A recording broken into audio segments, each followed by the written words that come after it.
The story of Atlantis has intrigued humanity for millennia. It has confounded the experts and brought wonderment to the general public. Ever since Plato described in great detail the history and demise of that Atlantean empire in his writings of Critias and Timaeus from around 400 BC. So if the story is real history, why and when did the Atlantean Empire crumble? And why have we heard so few details about this dominant economic and military force of the ancient world? Were the ancient Atlanteans star mappers and earth mappers back in the Ice Age, as some historians suggest? Did Atlanteans have the capacity for space travel, and did they disappear through some vortex-like wormhole? Or were they destroyed by some galactic upheaval, as some mythologists suggest? Does the story of Atlantis even confirm some biblical accounts of the book of Genesis? This documentary explores the newly discovered, down-to-earth findings of several offshore sites now considered to be a part of the ancient Atlantean Empire, and considers their implications for the timing of when Atlantis was consumed by the sea. These findings also show that this ancient civilization, founded by the legendary figure Atlas, must have had highly advanced and accurate mapping methods which enabled these Atlanteans to successfully measure and map the Earth, thereby allowing them the ability to navigate to far-flung locations throughout the world, representing an empire of global proportions that was wiped out at the end of the Ice Age.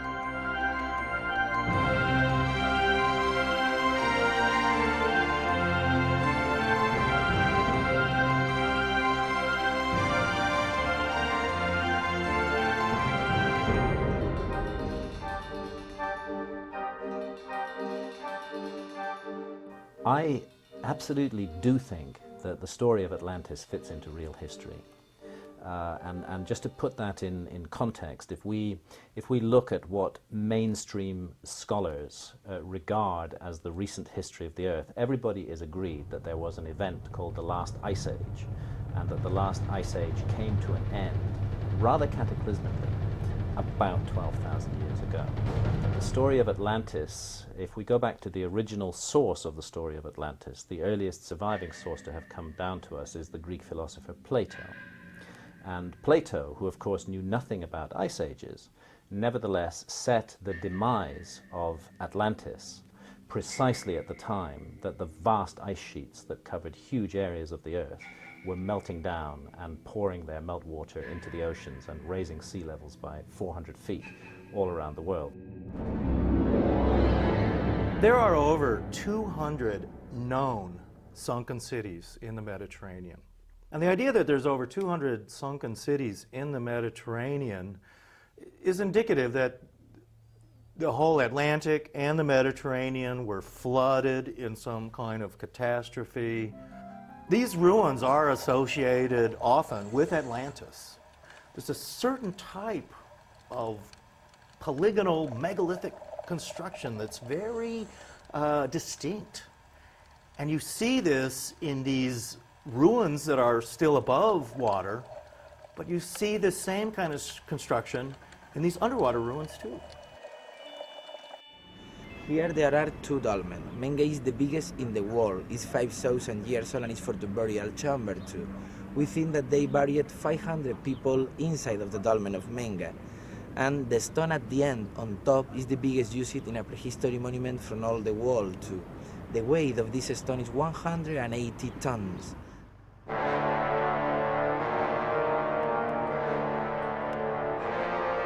Megalithic building with gigantic sculpted stones is considered by almost all the experts to have begun around 2500 BC. From the Great Pyramid of Giza to Stonehenge in England to Baalbek of the ancient Canaanites and even to the dolmens and citadels of southern Spain.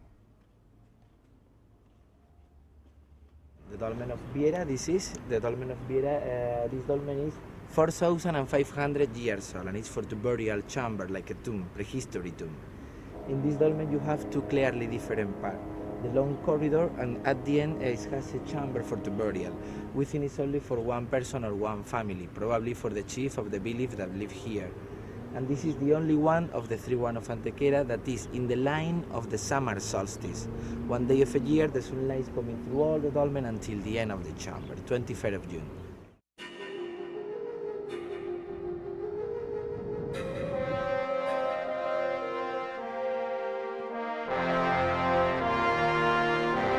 All across the southern plain of Spain are these megalithic dolmens, hormazo buildings, and they are at the base of what later would be built upon the structures by the Romans. They were the base structures at Nibla, Ronda at southern Spain, which were on rivers in the mountainous areas of the Sierra Morena Mountains, which is the richest mining area, the most ancient and richest mining area in the entire world. Now, this was the source of the wealth for the Atlanteans. They would bring this copper ore and tin ore and silver ore and gold ore down the rivers to Seville, and that was the Atlantean plain.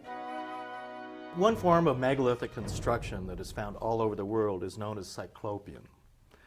And Cyclopean construction is giant granite or some other stone boulders that have been shaped and are usually fitted together in a jigsaw pattern, where the stones are perfectly fitted and locked in together. We can find it in Spain, we can find it in Greece, in Turkey, in the Middle East.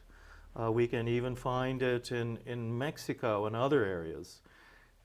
And the similarity of this unusual type of construction, in my mind, is evidence of a singular source for this construction method, and I believe that is Atlantis.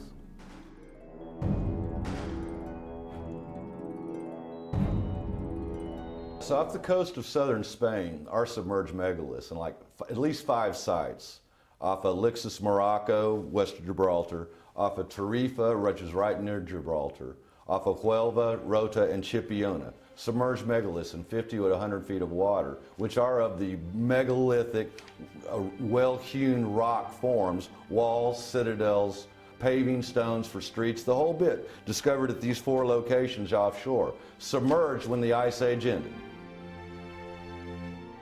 The capital city of Atlantis was a canal city with concentric canals and rings leading into an inner city and port area.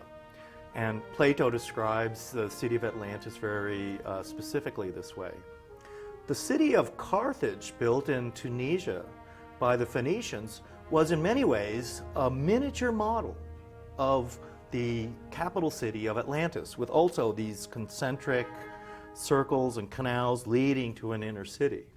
In many ways, Carthage was a rebuilding of the ancient capital of Atlantis. Carthage, in the ancient language, is pronounced Kart Hadash, and that means new city. So it was a copy of the old city, Atlantis, somewhere near in the Gibraltar area. It was a direct copy of Atlantis. Now, the common thought process is that Atlantis went under about 10,000 years ago, and that Carthage was built around 1000 BC. So the ancients waited 9,000 years to make the new city, the replica, the copy of Atlantis. They waited 8,000, 9,000 years to do that, to replicate it. Seems very doubtful to me.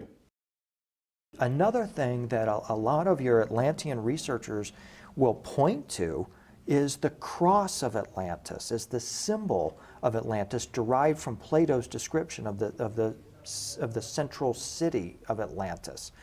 The cross of Atlantis shows 3 concentric rings with a cross in the center, with a canal emerging from the cross.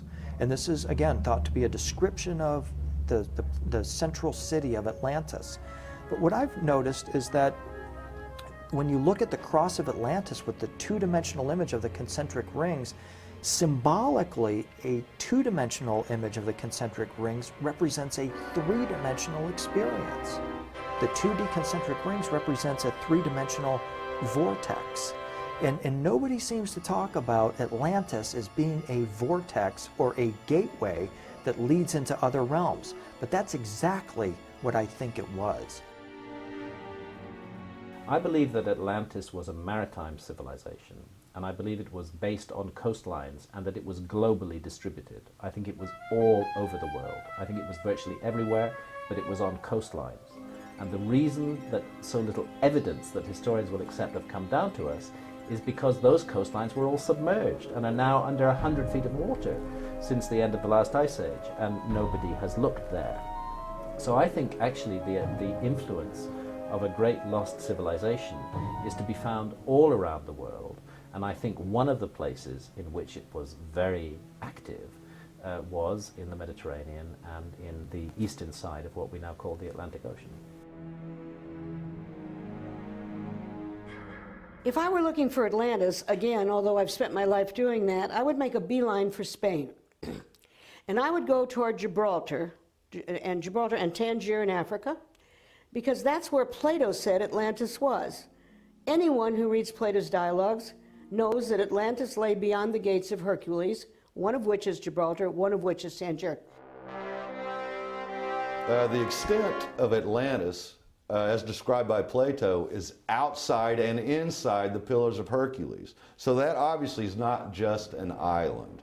It was a coastline. Plato said that it extended from the Gibraltar east all the way to the Tyrrhenian Sea, which is Italy, and to Libya, and to the west, outside of the Pillars of Hercules, along the coastlines, all along northwest Africa, as well as southwestern Spain. So it was not just an island. The main city of Poseidon was submerged, and it may be one of these three now off the coast of southern Spain at Tarifa, Huelva, Chipiona, and Rota. These Atlanteans were savvy ancient mappers whose leader, the legendary Atlas, has always been associated with sophisticated mapping. Atlas and his fleets were well known in the ancient world as successful navigators and mappers of vast expanses of oceans and their coastlines for trade and military conquest. They used a little-known ancient method with which they could sail away and successfully find their way back to their base ports, presumably in the Gibraltar area near the Atlas Mountains of Morocco and the rich mining districts of southern Spain. You go to Egypt and you go to the so-called Solar Boat Museum. Here's a boat built for Khufu, supposedly builder of the Great Pyramid, 2500 BC. It's as advanced as anything up to and maybe even including the clipper ships. This boat could go anywhere, and if people had knowledge of the stars, and it is now becoming quite clear that they did have knowledge of the stars. So if they knew navigation, in a boat of this sort, you could get anywhere, America, Australia, any place. The earliest ocean-going ships, such as Khufu's ship, were built in this time frame when Old Kingdom Egypt began to flourish, around 2500 BC. The Phoenicians of Canaan, world-renowned navigators, were also beginning to build their ships at this time. Even the ancient Greeks began to build huge trireme ships mentioned by Plato in his epic account of the warfare between the Atlanteans and the Greeks, the dominant maritime empires at this time. These ancient shipbuilding civilizations are now considered to have easily been able to navigate and exploit the lands on both sides of the Atlantic, with guidance from Atlas's mapping method.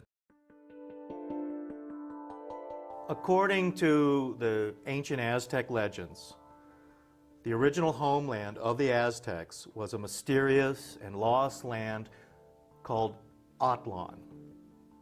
And the word Atlan is in fact part of the word Atlantis. So the idea, too, that the Aztecs' mysterious homeland that they left was somehow in Spain, off the coast of Spain, perhaps even the Basque areas of Spain, I think is a theory that deserves some thinking about. Whenever the archaeologists get to work digging up ancient ruins, it's very often that something, for example, the Mayan temples, as they keep digging, they find that, okay, the current temples are built, let's say, 800, 900 AD, but they dig down deeper and deeper and they're finding things 2000, 3000 BC. The most ancient structures of Central America, from the ancient Olmecs and the pre-Mayans, are from around 2,000 to 3,000 BC. Megalithic cyclopean structures. The Dutch in that area of Western Europe call a submerged lost civilization in their lore Atland. So we see this term ATL, Atlantic, Atlan, from the Mayans all the way across to Europe. So it seems to be a common seafaring culture at around 2000 BC. Yes, this is a very interesting point, is the references that we find from Central America to a place called Atlan, which seemed to be the home civilization from which the later historical civilization of Central America sprang. It's impossible to resist the connection between those references to a lost land called Atlan and to Plato's notion of Atlantis.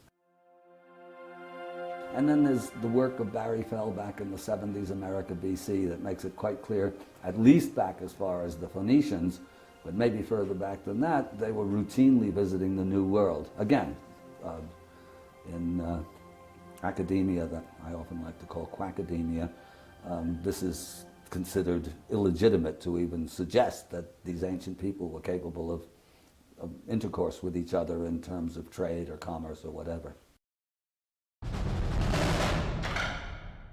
These ancient ruins of southern Mexico, later built upon by the Mayans, were cyclopean megalithic structures and are strikingly similar to those ancient structures of Lixus on the Atlantic coast of Morocco, as well as those of southern Spain, the region generally considered to have been the home base of the Atlantean Empire.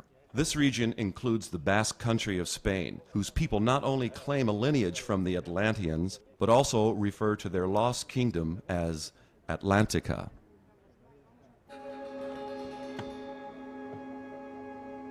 Interesting too, along those lines, that the Basque language, which is very unique, is also a very similar language to the Aztec language known as Nahuatl.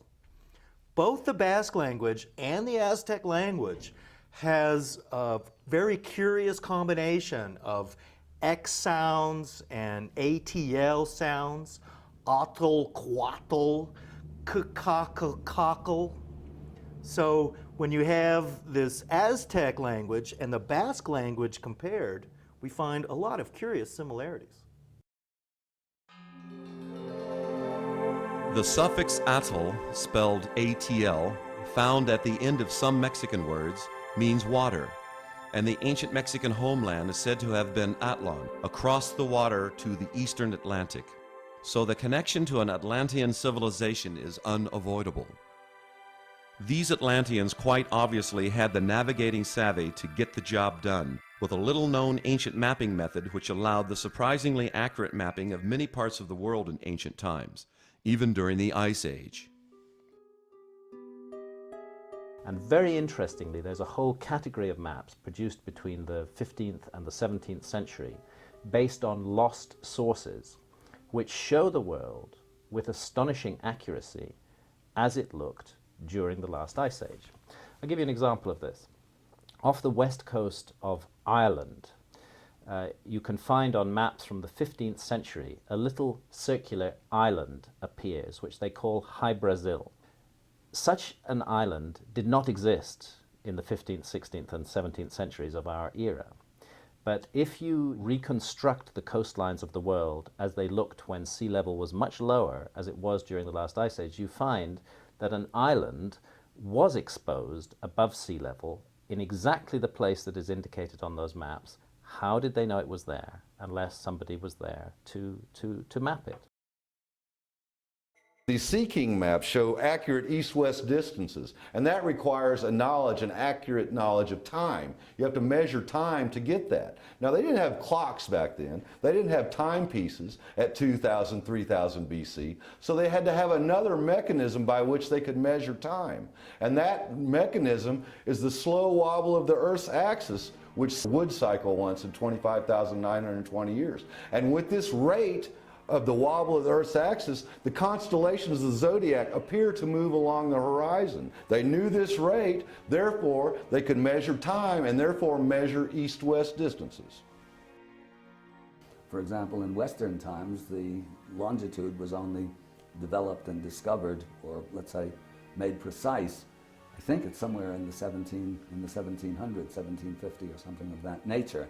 But there's increasing evidence that the ancients understood this full well. Moreover, where the evidence really gets commanding is when it becomes clear that the Egyptians had measured the earth, because the understanding of those measures is what gives rise to the ancient measuring system of cubits, and this is, again, universal. Well, the references to units of measurement is the measurement that is expressed in the Great Pyramid. I think actually that the ancient Egyptian cubit is likely to turn out to be what is called an earth commensurate measure, that it is derived from an ancient system of measuring based on the knowledge of the dimensions of the earth. The circumference of the earth is 21,600 nautical miles.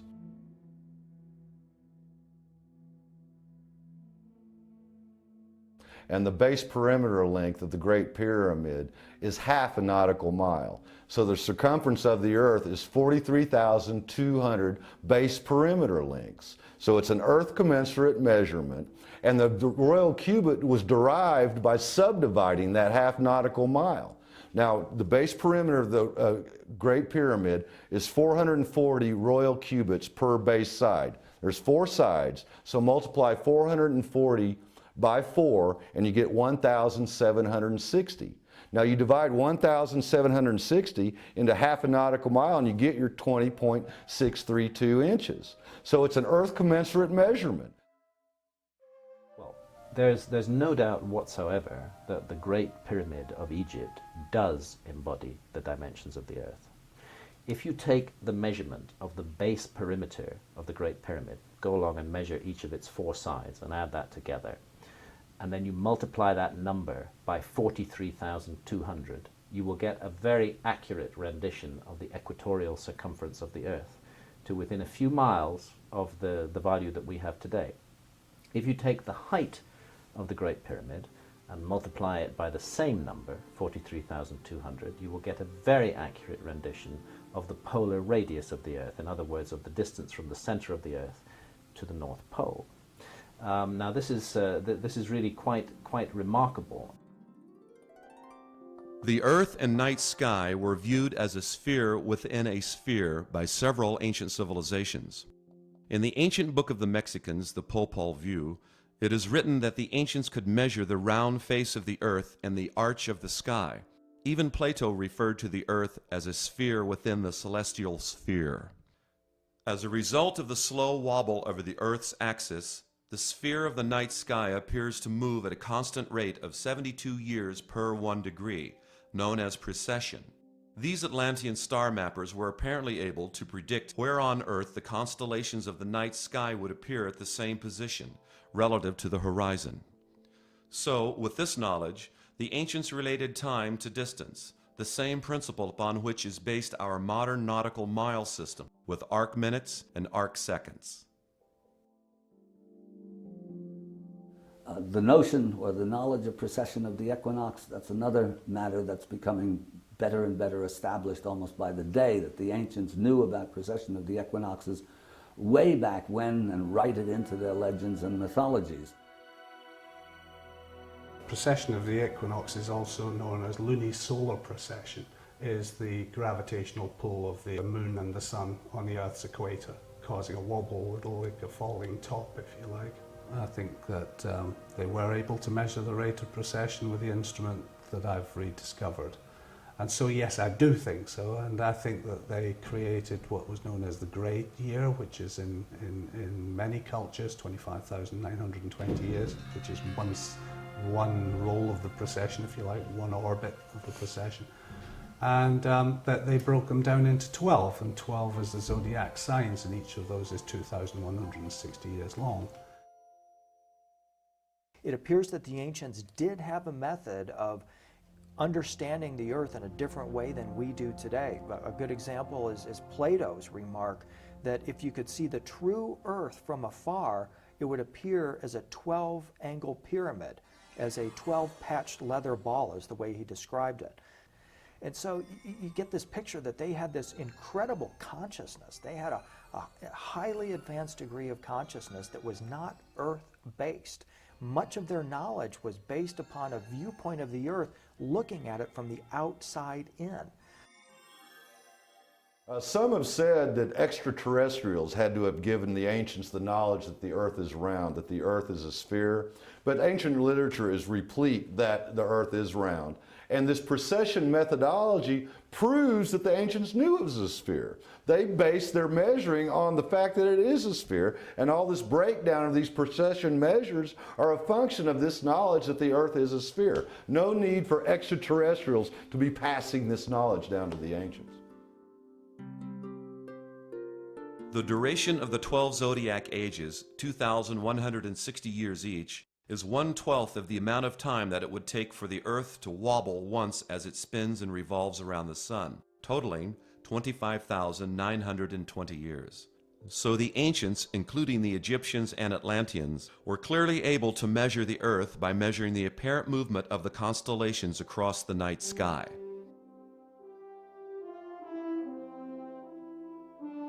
Recent research by several authorities has also revealed that the Earth's dimensions are embodied in the dimensions of the Great Pyramid of Giza, which experts now consider was used as the ancient prime meridian, as indicated on several ancient maps. Certainly on the instrument that I've got that I can show to you, it's 3 arc minutes. And 3 arc minutes would allow anybody observing the precession of the equinoxes to figure out the rate of movement within a period of 9 years of observation. Accuracy of 3 arc minutes is accuracy to within 0.5%. This level of accuracy is, not coincidentally, the same level of accuracy achieved in surveying the half-nautical mile base perimeter length of the Great Pyramid of Giza. These structural measurements of the Great Pyramid is an almost perfect reduction of the dimensions of the Earth by a factor of 43,200. The Great Pyramid was almost certainly the embodiment of this very precise ancient precession mapping technique, and it was the base reference point for mapping the ancient world. Today, Greenwich, England is the base reference point for timekeeping and also nautical mile mapping, which is based upon the relationship of time to distance, as was the ancient system based at Giza in Egypt that was derived from precession timekeeping. I think the evidence really is from the Dead Sea Scrolls as the Essenes measured the lunar calendar. But if you go back to Egypt, then obviously we talk about Thoth, Thoth meaning wisdom. And he was also god of the moon. So we can see that he involved himself in weights and measures and writing and language and all of those things, and it also says he involved himself in the moon. So measurement of the moon is the only body in the sky that's retrograde at a rate that's measurable by the eye. Plato says that Atlantis went under 9,000 years before his time, which would put it at around 10,000 BC. However, in the ancient world, the lunar calendar was very popular. The lunar calendar was their day-to-day calendar. Now, Plato received this story about Atlantis through 4 layers of oral renderings, initially from Egypt. So during those 4 renderings, the translation could have been lost. Did they mean lunar calendar or solar calendar? Now the evidence does fit the lunar calendar rendering, 9,000 lunar cycles before his time, which would put the Atlantis within historical times. So this to me makes much more sense. Also, to navigate the world, they had incredible knowledge of the stars, of geography. In 1902, they found in a Greek shipwreck a device called the Antikythera mechanism. And today it is in the Archaeological Museum in Athens, Greece. It was years of study that they found that this device had cogged wheels with hundreds of interconnected machines, and it was a very intricate device, literally a computer that dialed up the stars and was used for very sophisticated navigation. This Antikythera mechanism had many bronze gears, which replicated the various cycles of the sun, moon, planets, and stars in their cohesive movements. Therefore, this device could realistically predict their future positions. This mechanism had two concentric scales on the front, one for the Greek solar cycle and the other for the Egyptian lunar-based Sothic cycle. It is therefore altogether possible that the solar or lunar cycles of Plato's 9,000 so-called years back to Atlantis could have been confused before the story even got to Plato. Also, according to Plato's accounts, the Greek kings Erechtheus, Cecrops, and Erecthonius ruled at roughly the same time as the destruction of Atlantis. These kings are commonly thought by historians of ancient Greece to have ruled around 1500 BC. Certainly not 10,000 BC. So 9,000 lunar cycles before Plato's time more logically fits the timeline of his accounts, while 9,000 solar cycles does not. I don't think that Plato made anything up. I take Plato extremely seriously. And I think since our historians take Plato seriously in almost everything else he says, we ought to take him seriously on the issue of Atlantis. And if you take apart what Plato is saying, he's talking about a great global civilization which had a strong influence in the Mediterranean area. Plato didn't know about the Ice Age, but he did know that a great flood took place at that time. To my mind, that adds a great deal of credibility to everything that he said. With the conventional date proposed by mainstream scientists for the end of the Ice Age at 10,000 BC, Greece would have been about 8,000 years away from the reigns of these three kings, and huge trireme ships of the Atlantis story appear 8,000 years later, at around 2000 BC. These conflicts in Plato's accounts cannot be resolved satisfactorily by mainstream academicians, and such conflicts in dating cannot explain the Cyclopean megalithic structures that were submerged at the end of the Ice Age. Plato's descriptions of the Atlantean Empire were so detailed that they are reflected even in biblical references. Southern Spain is also called the Hesperides. They were daughters of Atlas and granddaughters of Poseidon, Atlas's father. As Poseidon means father Sidon, and as Sidon was a son of Canaan, we see that the Atlantean people first came from the eastern Mediterranean, from the land of Canaan, a port city of which was Sidon. Cadiz, a city in southern Spain where an offshore site was located, was named after another son of Poseidon, Gades. So the tie-in of these so-called mythological Atlantean characters with biblical accounts is now becoming apparent to ancient historians. Southern Spain is known as the Hesperides. They were daughters of Atlas, a supposedly mythological figure, but Atlas was the man of maps. He was this precession measurer who measured and mapped the earth, among others with him, the Atlanteans. And their base of operations was Tarshish, the biblical Tarshish. The Spaniards today know that Seville, which was anciently known as Tartessus, previous to that was known as Tharsin or Tharsis. That's the Tarshish of the Bible, the great merchants of southern Spain. This area also known as the Hesperides. These were the Phoenicians, the same as the Atlanteans, circa 2000 BC. Phoenician sailors were under pain of death to keep the trade routes secret, particularly the trade routes that went out into the Atlantic. Their trade routes went to Spain, up to France, and to Cornwall, where the tin and copper trade was flourishing. What the Phoenicians did was try to keep their trade routes a secret, and so they fostered these ideas that the Atlantic was impassable to other ships, so that only their ships would have the courage and the knowledge to go beyond the Straits of Hercules into the Atlantic. Plato also elaborates on the gold, copper, silver, and tin mines of the Sierra Morena Mountains of southern Spain, which were by far the richest in the ancient world. It is presumed that they were the lifeblood of the Atlantean shipping empire with its mineral wealth, and these Atlanteans clearly had the ability to transport these minerals to the eastern Mediterranean to trade with the Greeks, Minoans, Canaanites, and Egyptians. So it would seem that the Atlanteans of about 2000 BC were truly the dominant shipping and military power in the western Mediterranean and eastern Atlantic. Their empire most likely ranged from Gibraltar in the west, northward to the rich tin mines of Cornwall, England, where are found the now submerged sites referred to as Avalon, and eastward from Gibraltar to as far as Italy and Libya. The almost identical Cyclopean megalithic ruins found in those regions, both onshore and now submerged, support and confirm Plato's account.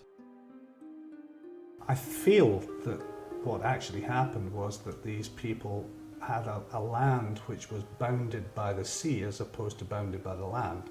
That they followed the trade routes of the trade wind routes as we know them today and the local Atlantic currents, and they travelled around the basin of the Atlantic Ocean.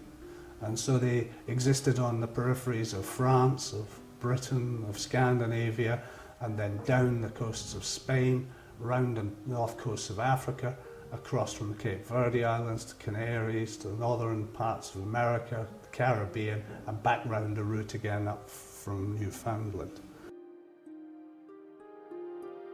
As evidenced by the submerged megalithic ruins found in various parts of the world, some of which are on the shallow seafloor of the Gibraltar region, off Spain at Tarifa, Chipiona, Rota, Huelva, as well as off Lixus, Morocco, it is only now becoming clear that the tremendous sea level rise at the end of the Ice Age consumed the coastline portions of these ancient civilizations, preeminent among them being these port and citadel structures of the Atlantean Empire.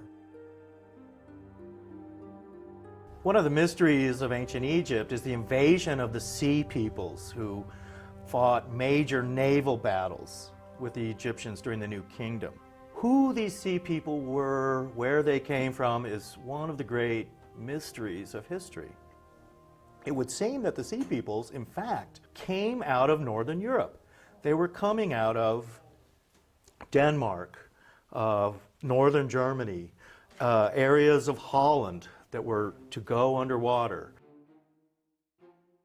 These sea people apparently began to migrate from their homelands along the shores of the eastern Atlantic and the western Mediterranean at a time that would coincide with the end of the Ice Age.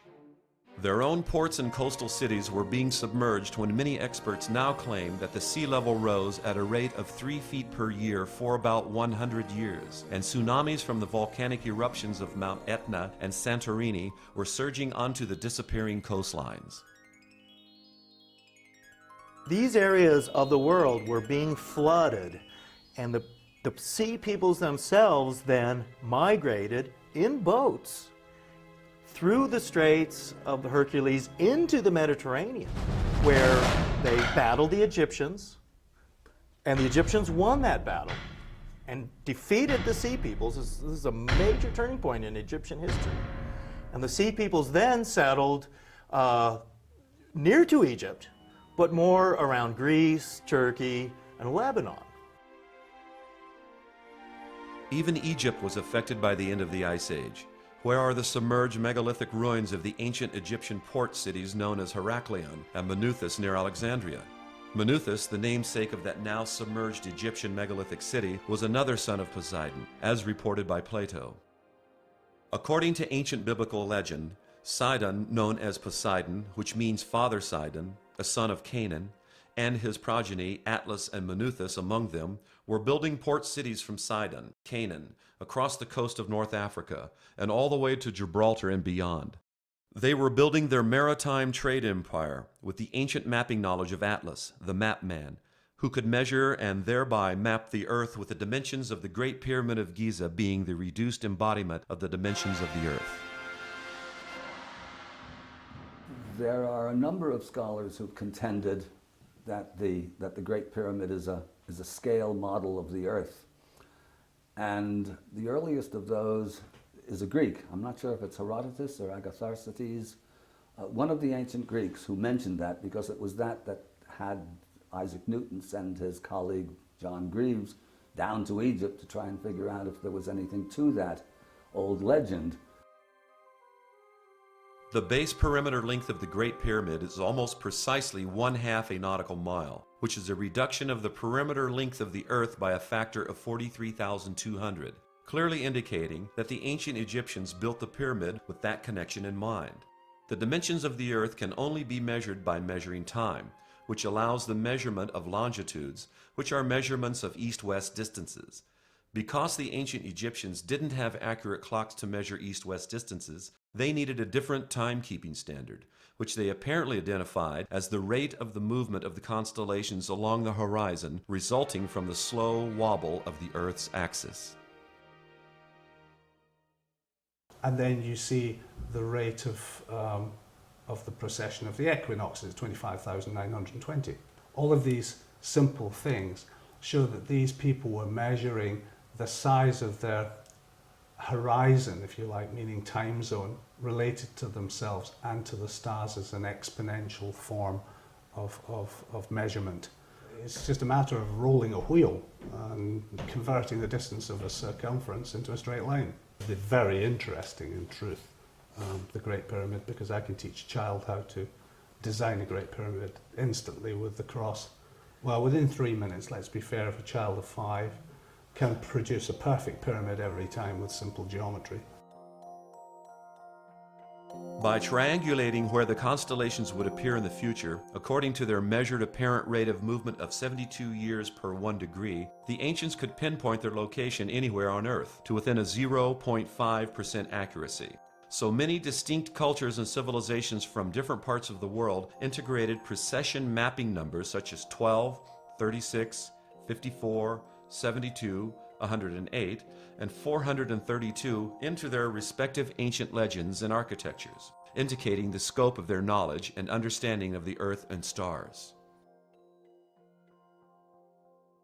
The Hindus, the Chinese, everybody had accurate and very advanced measuring systems based upon knowledge of the dimensions of the Earth. This is now quite formal. The evidence over the course of a number of books by various scholars, many of them independent of each other, pretty well demonstrates that this was known. And this is another thorn in the side of academia, because if they know longitude, it means that they have an advanced and sophisticated science at their fingertips. Some of the maps of the Ice Age Sea Kings show mapping reference points radiating from the area of the Upper Nile Delta, where the Great Pyramid is located. This indicates that the ancient prime meridian, the base reference point for the ancient navigators, extended through the location of the Great Pyramid of Giza. So it would seem that the Egyptians were not only master builders, but also adept navigators, like the Canaanite Phoenicians, some of whom were the Atlanteans.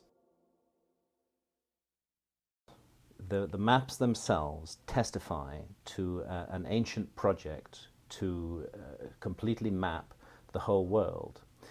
In order to map the whole world, you need big ships, which are capable of enormous journeys to actually visit all of these places around the world. And these maps show the world in great detail as it looked during the last ice age, not in the Middle Ages. And these maps incorporate extremely accurate longitude relationships. In the Middle Ages, a number of maps did exist of the Atlantic, and they often showed across the Atlantic a mysterious land known as Antilla, or the Antilles. And this area was associated with Atlantis. St. Brendan, other seafarers were known to go out into the Atlantic in search of this mysterious island of the Antilles. Later, historians and cartographers identified the Antilles with many of the Caribbean islands. And in fact, they're called the Antilles today. The Greek philosopher Aristotle called the Phoenicians the Antilhas, who called themselves the Cana Anu, which means offspring of Canaan. So, according to the biblical timeline, these ancient world navigators were operating as the Atlantean Empire during the Ice Age, which, according to conventional ancient historians, ended around 10,000 BC, but which now appears to have ended closer to 1,500 BC.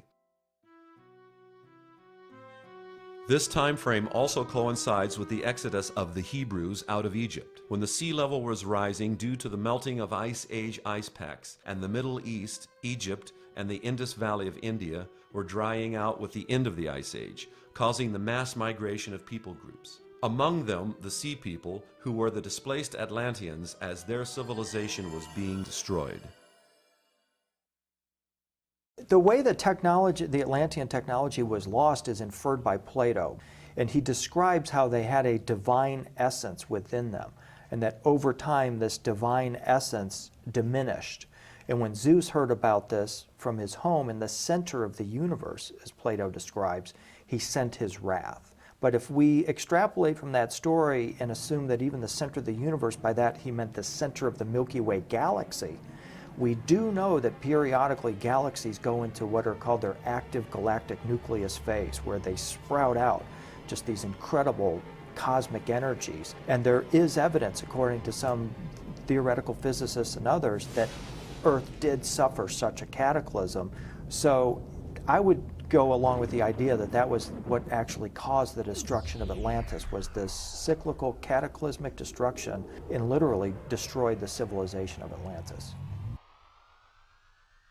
Almost all would agree that Atlantis did succumb to the sea because of the end of the Ice Age, when the polar ice caps melted and the water poured into the sea rapidly, raising sea level and submerging all these megalithic structures, which are now on the shallow seafloor. It's not because of some heat pulse from outer space, it's because the oceans had cooled to the point where that evaporation was not so great, so the dense cloud cover was no more, so the Ice Age ended, sea level rose. That's hydrology 101. Paradoxically, warmer ocean waters is the only way you can explain the dense cloud cover for the Ice Age. So, were there really 8,000 years of missing history between the time that mainstream historians say the Ice Age ended at 10,000 BC and when they say this sophisticated megalithic building began onshore and presumably offshore as well at around 2000 BC?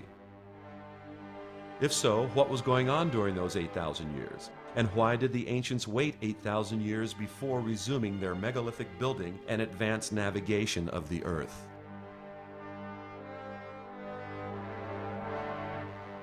Particularly as we discover more and more megalithic cities underwater, we're amassing better proof of this ancient civilization we'll call Atlantis.